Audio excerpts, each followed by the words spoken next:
शं वरुणः शन्नो भवत्पर्यमा शन्न इन्द्रो बृहस्पतिः शन्नो विष्णुरुक्रमः ॐ शान्ति शान्ति शान्तिः।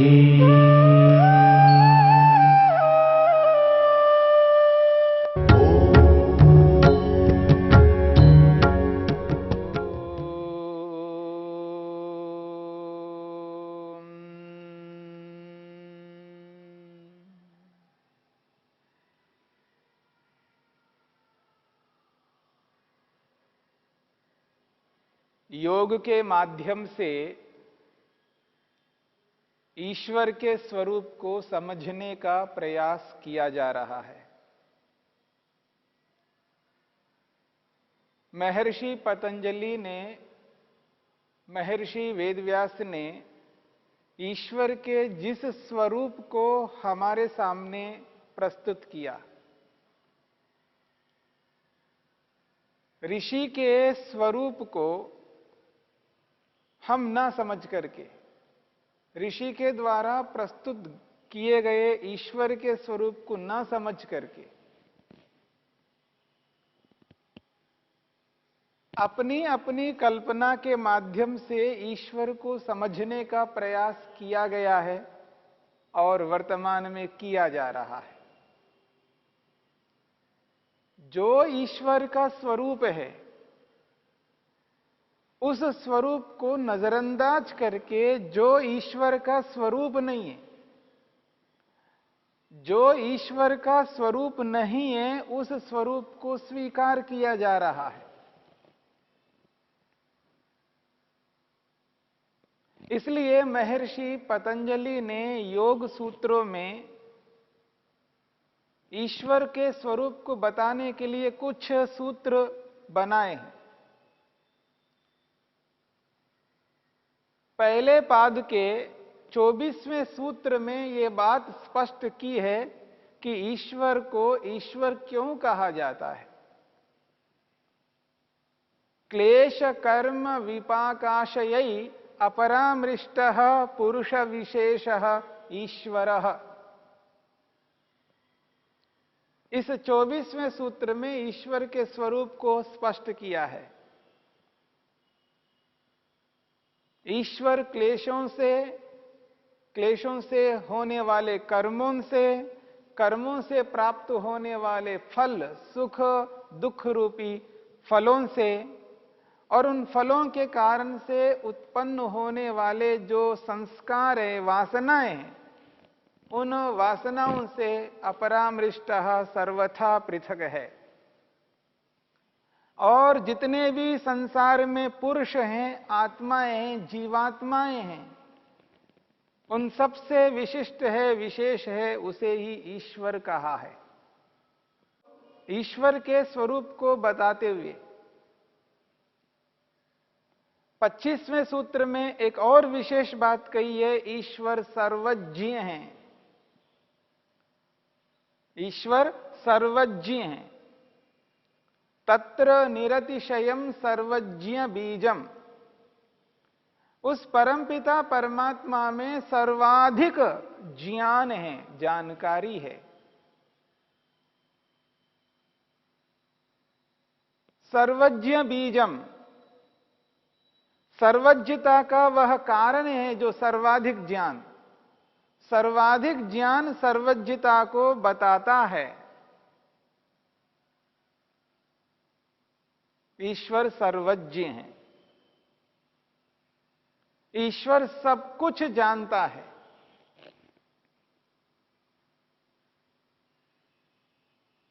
और इसकी व्याख्या करते हुए महर्षि वेदव्यास ने स्पष्ट किया है कि ईश्वर सर्वज्ञ कैसे हैं। जब ज्ञान को देखते जाते हैं हम, जिस व्यक्ति में, जिस वस्तु में, जिस पदार्थ में सर्वाधिक ज्ञान उपलब्ध होता है, ज्ञान बढ़ता बढ़ता जिस व्यक्ति में, जिस पदार्थ में सर्वाधिक ज्ञान है, और वही पदार्थ ईश्वर है, वही वस्तु ईश्वर है। और ज्ञान सर्वाधिक ईश्वर में है। ईश्वर को ईश्वर इसलिए कहा जा रहा है क्योंकि ईश्वर में सबसे अधिक ज्ञान है, विज्ञान है। हम कैसे इस बात को जाने, समझे, माने कि ईश्वर सर्वाधिक ज्ञान रखता है, ईश्वर में अनंत ज्ञान है, इस बात का बोध तब हमें होता है जब इस संसार को देखते हैं।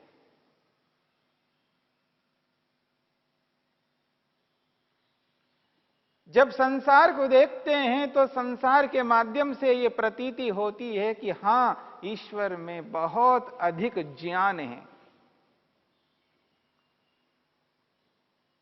बहुत अधिक ज्ञान है। इतना अधिक ज्ञान है जितना मनुष्यों में है, और सभी मनुष्यों को मिला करके देखा जाए, उन सबका जो ज्ञान मिला दिया और उस ज्ञान को सामने रख करके देखें तो उनका ज्ञान नगण्य जैसा प्रतीत होता है। दुनिया के सभी मनुष्य मिलकर के वह कार्य, लघु कार्य, छोटा सा कार्य नहीं कर सकते, नहीं बना सकते। एक छोटी सी चीज को अपने आप नहीं बना सकते, और जिस परमपिता परमात्मा ने इतने बड़े लंबे चौड़े संसार को उत्पन्न किया, इस संसार को देख करके पता लगता है कि संसार को किसी ने बनाया है, अपने आप संसार नहीं बना। अपने आप संसार नहीं बना। देखिए, लोक में हम देखते हैं, किसी वस्तु को देखते हैं तो देख करके पता लगता है कि हां, इस वस्तु को किसी ने बनाया है। बिना बनाने वाले के यह वस्तु नहीं बन सकती। रात में अंधेरा है, रात्रि का समय अंधेरा है, प्रकाश नहीं है। अंधेरा है, प्रकाश नहीं है, और हमारी दृष्टि किसी और पड़ी है तो वहां पर एक बल्ब जल रहा है। सब और अंधेरा है, लेकिन एक किनारे पे, एक कोने में देखा, दूर से देखा कि एक जगह बल्ब जल रहा है, वहां पर प्रकाश है। पास में जाकर के देखा तो पता लगा कि ये तो बल्ब जल रहा है। इसी बल्ब के कारण से इतना प्रकाश है। और बल्ब देखिए, छोटा सा बल्ब है, लेकिन उस छोटे से बल्ब में कितना प्रकाश है। और ये जो बल्ब है, ये अपने आप नहीं बना। इस बल्ब को बनाने के लिए कोई ना कोई था, किसी ने तो बनाया। तो बल्ब को देख करके, बल्ब को बनाने वाले किसी कर्ता को हम जानते हैं, किसी बनाने वाले को जानते हैं। हां, इस बल्ब को किसी ने बनाया है, क्योंकि बिना बनाने वाले के कोई भी पदार्थ नहीं बन सकता। जब एक छोटे से बल्ब को बनाने वाला कोई होता है, तो इतने बड़े संसार को बनाने वाला क्यों नहीं होता? जिस प्रकार से बल्ब को बुद्धिमत्ता पूर्वक बनाया गया है, उसी प्रकार से सारा का सारा ब्रह्मांड बुद्धिमत्ता पूर्वक बना हुआ है। अपने आप बनने वाला यह ब्रह्मांड इतना बुद्धिमत्ता पूर्वक नहीं हो सकता। इतनी बुद्धिमत्ता पूर्वक ये संसार है, इस संसार को देख करके ये प्रतीति होती है, हां, इसको कोई ना कोई बनाया है। पर जिसने भी बनाया, उसका जो बोध हमको हो रहा है, एक सामान्य बोध हो रहा है, एक सामान्य जानकारी हो रही है। किसी वस्तु को देख करके उसके बनाने वाले का जो बोध होता है, जो जानकारी होती है, वो जो सामान्य जानकारी होती है, इसको कहते हैं अनुमान। हम अनुमान करते हैं, एक वस्तु को देख करके उस वस्तु के पीछे जो कारण है उस कारण का अनुमान करते हैं। बल्ब को देखा, बल्ब के पीछे रहने वाले उस कर्ता का अनुमान करते हैं। बल्ब प्रत्यक्ष है, इस प्रत्यक्ष बल्ब को देख करके हम अनुमान करते हैं, हां इसके पीछे कोई कर्ता है, इसको बनाने वाला कोई है, पर उसे देख नहीं रहे हैं, वो प्रत्यक्ष नहीं है, बनाने वाला हमारे सामने नहीं है, उस बनाने वाले को हम देख नहीं रहे हैं, परंतु ज्ञान तो हो रहा है, बनाने वाला है। यद्यपि बनाने वाले को नहीं देख रहे हैं, बिना देखे भी उसका बोध हो रहा है, हां कोई ना कोई बनाने वाला है। ऐसे ही संसार में बहुत सारे पदार्थों को हम देखते हैं, उनको बनाने वालों को नहीं देख पाते हैं, फिर भी उनका ज्ञान होता है, इसको अनुमान ज्ञान कहते हैं। किसी लिंग को देख करके किसी लिंगी का पता लगता है, एक वस्तु को देख करके दूसरी वस्तु का बोध होता है, ज्ञान होता है। ये जो अनुमान है, ये अनुमान सामान्य जानकारी प्राप्त कराने वाला होता है। ऐसे ही जो ये सृष्टि है, सारा का सारा ब्रह्मांड है, इसको देख करके हमें बोध होता है, जानकारी होती है, लेकिन वो जानकारी भी सामान्य जानकारी होती है। इस 25वें सूत्र में तत्र निरतिशयम सर्वज्ञ बीजम, इस सूत्र में महर्षि वेदव्यास ने बहुत अच्छी बात कही है, जिस ओर मैं संकेत करना चाहता हूं। जिस वेद के लिए हम अनभिज्ञ होते जा रहे हैं आज, जिस वेद को पहचान नहीं पा रहे हैं, जिस वेद को पढ़ नहीं पा रहे हैं, जो प्रत्येक मनुष्य का कर्तव्य है कि वेद को पढ़ना और पढ़ाना, वेद को सुनना और सुनाना, सब आर्यों का, श्रेष्ठ व्यक्तियों का परम धर्म बनता है। ऐसे वेद की ओर हम आंख मूंद करके बैठे हुए हैं। ऐसे वेद को हम देख नहीं पा रहे हैं, दर्शन तक नहीं हो पा रहा है। कोई कोई जानता है, कोई कोई उसको देख पाया है। हम चाहते हैं ये जो वेद है, प्रत्येक व्यक्ति उसको देखे, उसका दर्शन करे, उसका प्रत्यक्ष करे, और केवल देखना ही नहीं, उसको पढ़ने का प्रयास करे, उसको पढ़े। केवल पढ़ना ही नहीं, उसको पढ़ करके जाने, समझे कि इस वेद में लिखा क्या है। ये मनुष्य का परम कर्तव्य है।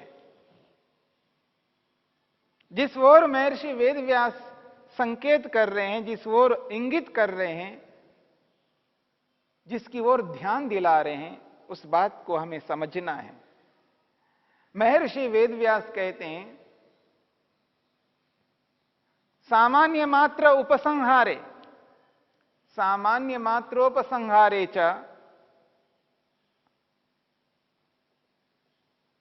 कृतोपक्षयम अनुमानम, सामान्य मात्रोपसंहारे च कृतोपक्षयम अनुमानम न विशेष प्रतिपत्तो समर्थमिति। महर्षि वेदव्यास कहते हैं, सामान्य मात्रोपसंहारे च कृतोपक्षयम अनुमानम न विशेष प्रतिपत्तौ समर्थमिति। तस्य संज्ञादि विशेष प्रतिपत्तिरागमतः पर्यन्वेष्य, तस्य संज्ञा आदि विशेष प्रतिपत्ति ही आगमतः पर्यन्वेष्य। बहुत अच्छी बात कही है।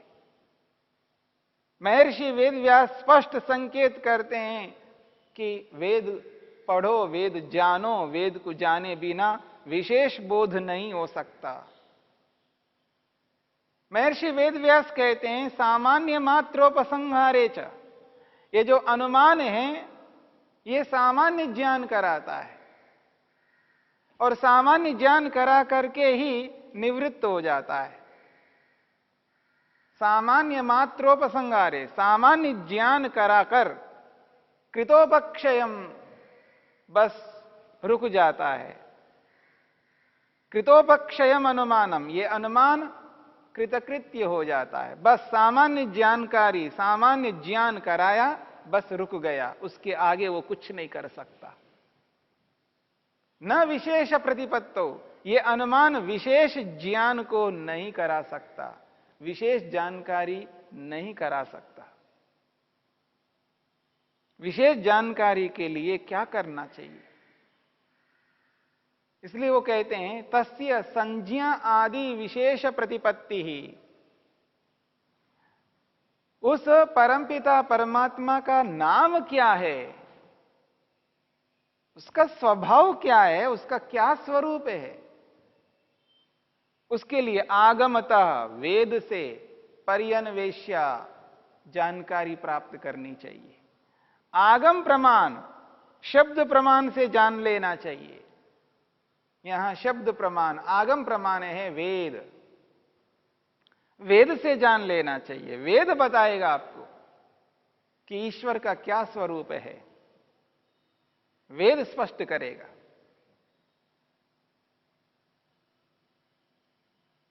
इसलिए कहा जा रहा है कि ईश्वर का जो बोध होता है वो सृष्टि को देख करके होता है।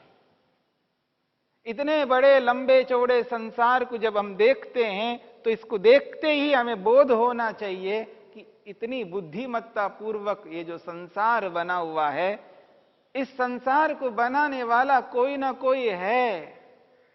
बिना बनाने वाले के संसार नहीं बन सकता, और वह भी बुद्धिमत्ता पूर्वक है। और जहां बुद्धिमत्ता पूर्वक है, जहां सिस्टम है, वहां उसका नियंता, उस सिस्टम को बनाने वाला कोई ना कोई होता है। इसलिए महर्षि वेदव्यास कहते हैं संसार को देखो, संसार को देख करके बोध कर लो, जानकारी प्राप्त कर लो। उससे ज्ञान होगा, परंतु वो ज्ञान सामान्य ज्ञान होगा, साधारण ज्ञान होगा। न विशेष प्रतिपत्तो समर्थमिति, विशेष जानकारी कराने में समर्थ नहीं है ये अनुमान प्रमाण। और विशेष जानकारी प्राप्त करना चाहते हैं, ये जो संसार को बनाने वाला है वो कौन है, उसका क्या नाम है, ये जानना चाहते हैं, उसके स्वरूप को समझना चाहते हैं, तो आगमतः पर्यन्वेष्या, वेद से जान लेना चाहिए, वेद को पढ़ लेना चाहिए। वेद में जो ईश्वर के स्वरूप को बताया गया है उसको समझ लेना चाहिए, तब जाकर के व्यक्ति को विशेष बोध होता है, विशेष जानकारी प्राप्त होती है। ये जो विशेष जानकारी है ये शब्द प्रमाण रूपी वेद से ही प्राप्त हो सकती है। अनुमान केवल आपको साधारण ज्ञान करा सकता है।